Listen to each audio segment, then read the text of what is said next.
ममता बनर्जी जी जो मुख्यमंत्री हैं उनकी मदद करेगी। और हम आपसे भी अपील करेंगे, इन नफरत वालों को हराइए।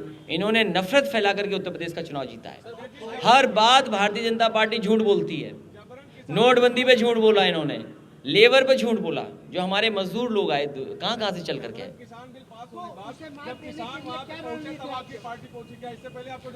इसका मतलब आप ऐसा है ना, कुछ जानते नहीं हो, रात में जल्दी सो जाते होगे। ऐसा है, समाजवादी पार्टी के हमारे राष्ट्रीय प्रमुख महासचिव ने आदरणीय रामगोपाल यादव जी ने कहा, इतना स्ट्रॉन्ग किसी पार्टी ने नहीं कहा कि ये तीनों कानून हैं जब पास हो जाएंगे ये डेथ वारंट है किसान के लिए। और लोकसभा में समाजवादी पार्टी ने विरोध किया। आप इनसे पूछिए, भारतीय जनता पार्टी के लोगों से कहिए कि आप बताओ धान का कहाँ आपने एमएसपी दिलवाया, एक जगह हमें बता दो, एक जगह हमें बता दो। वैसे तो Bharatiya Janata party missed call का इंतजाम कर लेती है कि अगर आपको सदस्य बनना है मिस्ड कॉल दीजिए। हम इन्हीं भारतीय जनता पार्टी लोगों से जानना चाहते हैं, वो फोन नंबर बताओ जिस पे किसान मिस्ड कॉल दे, जिसे एमएसपी मिल जाए। समाजवादी पार्टी अकेले लड़ रही है और जो छोटे दलों के साथ गुंजाइश रखेगी उनके लिए रास्ता खुला है। आपके चचा भी आपके साथ आएंगे, आपके चचा शिवपाल भी आपके साथ आ रहे हैं। उनको मैंने कहा कि उनके लिए मैंने पहले ही कह चुका हूँ, वही मेरा पक्ष है कि उनके लिए भी रास्ता खुला है। नहीं, अगर कोई और जीतने लायक होगा तो विचार कर लेंगे, लेकिन अभी तो वही है बात। नहीं, उनके क्षेत्र में नहीं लड़ेंगे। उन्हें सरकार में कहा कि मंत्री बनेंगे, सम्मान मिलेगा, वो अलग बात। लेकिन अगर कोई जीतने वाला राजनीतिक परिस्थितियां होंगी तो विचार करेंगे।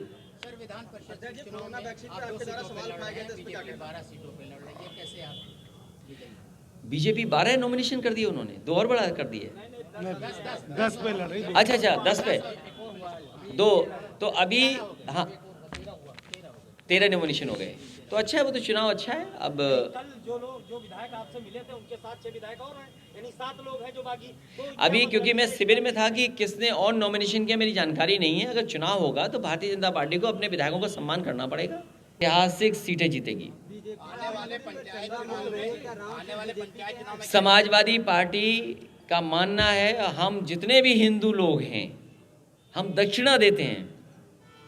हमारी वैदिक जो परंपराएं हैं, जो हमारी ट्रेडिशंस हैं, उसमें दक्षिणा देने की परंपरा है, चंदा वसूलने की परंपरा नहीं है। और आप तो सोचो जरा, हिसाब किताब देखिए, एक उप मुख्यमंत्री हैं, उन्होंने कभी पर्ची छपवा ली थी शायद चंदे की, उसमें मुकदमा दर्ज था उन पे।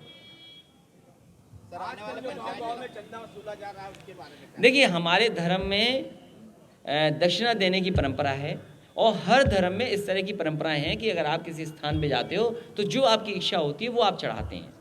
उसको किसी रूप में कोई भी नाम दिया जा सकता है, लेकिन चंदा वाला शब्द हमें वैदिक परंपराओं में नहीं दिखता। अब उनमें इतना डिटेल में ना जाएं, ऐसे बहुत से काम भारतीय जनता पार्टी फर्जी करती है। आने वाले पंचायत चुनाव में क्या समाजवादी पार्टी इसका विकल्प रही है? आने वाले विधानसभा चुनाव में मुझे याद है कि मैं रथ से भी यहाँ आया था, तब इतने बिल्डिंगें नहीं बनी थी। जब पहली बार रथ से आया था, आप में से शायद कुछ लोग रहे होंगे, और इसीलिए मैं फिर आया लौट करके यहाँ, फिर लौट करके आया कि आने वाले समय में समाजवादी सरकार बने, इसीलिए यहाँ से हमने रास्ता खोजा है।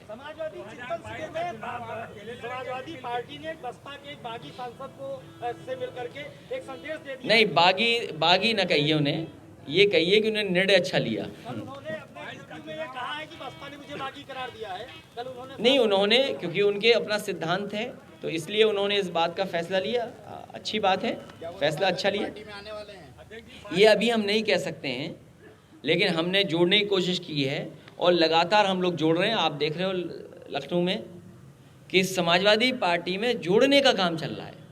जो आएगा हम स्वागत और सबको एडजस्ट करेंगे, क्योंकि हम पे गुंजाइश है एडजस्ट करने की। क्या चीज़? देखिए, सवाल वो नहीं है। अब हमारे दल के जाने कहाँ घूम रहे हैं भाई, हमारे दल के भी तो घूम रहे हैं जाने कहाँ। तो ऐसा नहीं है, हमारा काम है समाजवादी पार्टी में जोड़ना। जब भारतीय जनता पार्टी कोई फर्क नहीं कर रही, हर एक को जोड़ रही है, कैसे कैसे लोगों को ले लिया उन्होंने, इसलिए उस पर विशेष चर्चा न करें। बात करती है, लोगों को आगे तरक्की और खुशहाली के रास्ते पर ले जाए, सड़कें बनाएं, ये समाजवादी पार्टी का काम है। यूनिवर्सिटी बनाएं, समाजवादी पार्टी का काम है। बिजली सही उपलब्ध कराएं, चीनी मिलें लगाएं। ये समाजवादी पार्टी का काम है। 22 में उत्तर प्रदेश में एक नया राजनीतिक समीकरण बन रहा है। ओवैसी की उत्तर प्रदेश में एंट्री आखिर कितना प्रभाव रखेगी?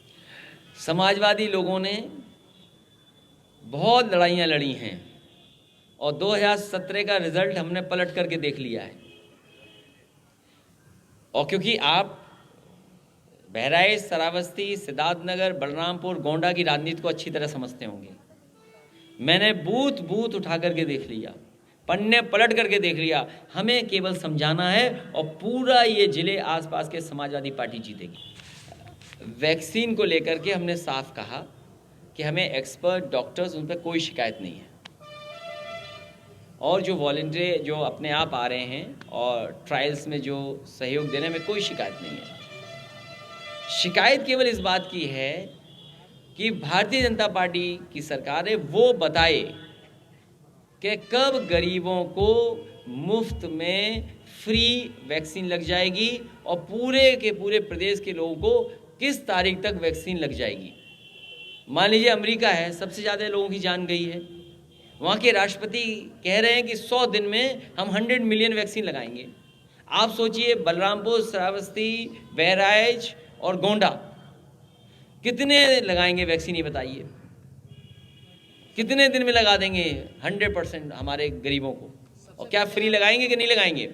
सबसे पहले आपने वैक्सीन का विरोध किया था, अब क्या आप न्यूट्रल ले रहे हैं, क्या मतलब है? नहीं, आपने पूरी बात ही नहीं जानी। आप अभी आपने कहा, इससे पहले आपने कहा हम बीजेपी की वैक्सीन नहीं लगवाएंगे। हमने कहा, हाँ, अब उसकी वो अगली लाइन भी सुन लीजिए। अगली लाइन। हमने कहा कि पहले भारतीय जनता पार्टी सरकार ये बताए कि हमारे गरीबों को फ्री वैक्सीन कब तक लग जाएगी और सबको कब तक लग जाएगी, वो भी समय बताए। और आने वाले समय में 1 साल बाद समाजवादी सरकार बन रही है, हम सबको फ्री लगाएंगे और हम भी लगवा लेंगे। क्या गलत कहा हमने? 2022 यानी वैक्सीन को लेकर राजनीति है। मुद्दों को लेकर आप भारतीय जनता पार्टी गरीबों को वैक्सीन फ्री नहीं लगाना चाहती।